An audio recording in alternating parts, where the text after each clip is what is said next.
সালোকসেলিন দিলে পুরো রোগ এটা হচ্ছে পোড়া রোগের জন্য পাচ্ছেন। এখানে আছে সিম্বায়োসিস টেকনোলজি। এমন ভাবে ওষুধ আছে যে মানুষের গায়ে ছুলে তো মানুষটা মারা যায়। আসসালামু আলাইকুম দর্শক, আমরা ইমরান শিকদার বাণিজ্যালয়ের পক্ষ থেকে চলে আসছি আমাদের এক খামারি ভাইয়ের কাছে। আপনারা দেখতে পাচ্ছেন বিশাল একটা খামার।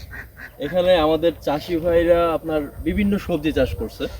আমরা আড়তে তাদের মাল বিক্রি করি এবং আমরা এই পেজের মাধ্যমে আপনাদেরকে আমরা চাষিদের দুঃখ দুর্দশা এবং কি কি সবজি তারা উৎপাদন করে, কিভাবে করে, সকল কিছু নিয়ে আপনাদেরকে বিস্তারিত তথ্য জানিয়ে থাকি।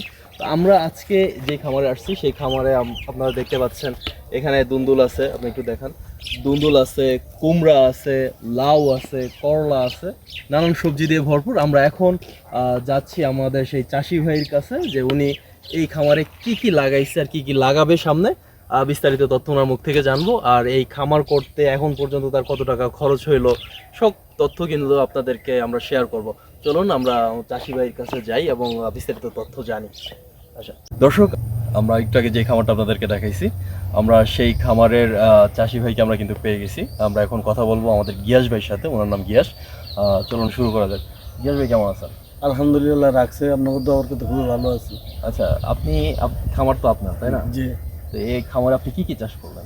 এই খামারে চাষ করছি, কুমড়া ছিল, বটবডি আছে, তারপরে লাউ আছিল, এখন বেগুন আছে। আচ্ছা, আমরা দেখতে পাচ্ছি যে সিম লাগাইছি এবার। আচ্ছা, সিমও লাগাইছেন।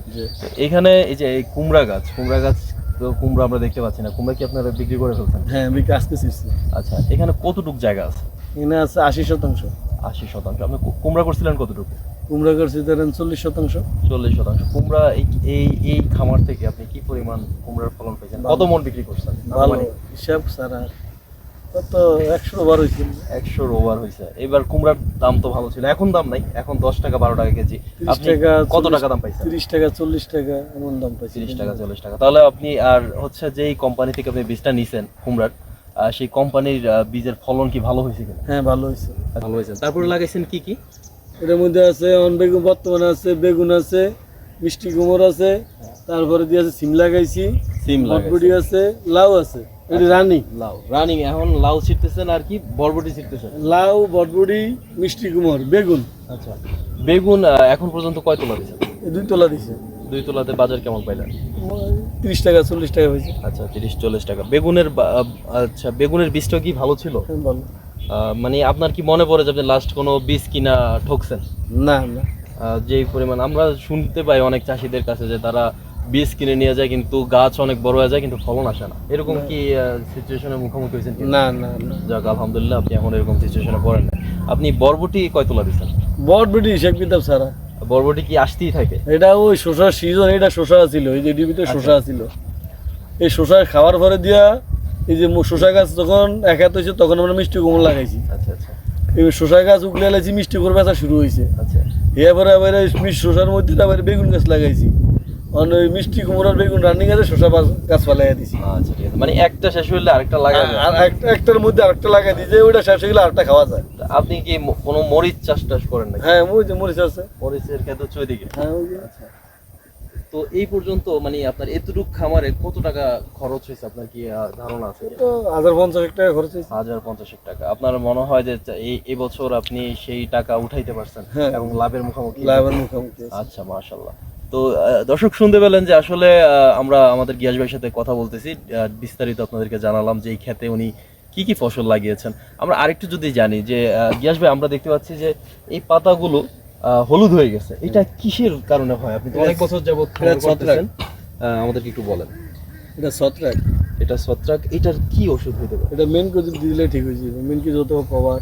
আচ্ছা, এটা কেন হয় এটা আমাদেরকে বলেন। এটা একটা বাতাসে তো তাপমাত্রা থেকে হয়, আবহাওয়া খারাপ হইলে এটা হয়ে যায়। আচ্ছা আচ্ছা। এটার জন্য আপনি যে ওষুধের নাম বলছেন এটা কি সব জায়গায় পাওয়া যায়? সব জায়গায় আছে। আচ্ছা ঠিক আছে। তো আর বেগুন গাছে আমরা কি কি সমস্যা পান এবং কি কি ওষুধ দেওয়া উচিত? বেগুন গাছে যে কটিং ভয়ঙ্কর ওষুধ দিতে হয়। ভয়ঙ্কর ওষুধ দিতে হয়? যেমন এমন ভাবে ওষুধ আছে যে মানুষের গায়ে ছুলে তো মানুষটা মারা যায়। সাপে আঘাত যেমন করে, বেগুন গাছে এত কোটি ওষুধ লাগে। বেগুনের তো আমরা জানি যে বেগুনের শত্রু হচ্ছে পোকা। এখন এই পোকা দমন করতে আপনি কি কি ওষুধ ব্যবহার করেন? পোকা দমন ওষুধ করে এই যে বিভিন্ন কোয়ালিটির ওষুধ আমরা ব্যবহার করতে হয়। বিভিন্ন কোয়ালিটি, বিভিন্ন কয়েকটা quality। নাম যদি আমাদেরকে বলেন। ও সকল নাম এখানে আছে। আচ্ছা ঠিক আছে, কাগজে আছে। চলুন আমাদেরকে একটু দেখান আপনার বেগুন গাছগুলোতে আপনি কি কি ওষুধ প্রয়োগ করেছেন, সেগুলোর নাম কি, তাহলে আমাদের অনেক দর্শকরা উপকৃত হবে। আর দর্শক, আপনারা যদি চান যে আসলে কোন রোগের জন্য কি ওষুধ প্রয়োগ করতে হয় সেটা নিয়ে ভিডিও মেক করতে, আমরা তাহলে আলাদা একটা ভিডিও মেক করব চাষিদের সাথে কথা বলে।